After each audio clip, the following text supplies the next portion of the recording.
आप आइए ना घर पे राखी बनवाने। अरे पगलाऊंगा नहीं। आपसे बात नहीं होगा ना। बाग नंबर में दो हाँ दो दे दो।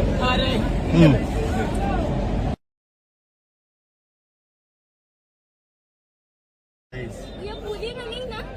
मैं उसका भाई हूँ। हम घर से निकलते नहीं है, मगर आपके लिए हम घर में से आए हैं। मेरा बच्चा लेके आया है। वो अभागी नहीं है। सब बाटे तो हाथ आइल बाड़े कोई जब चाह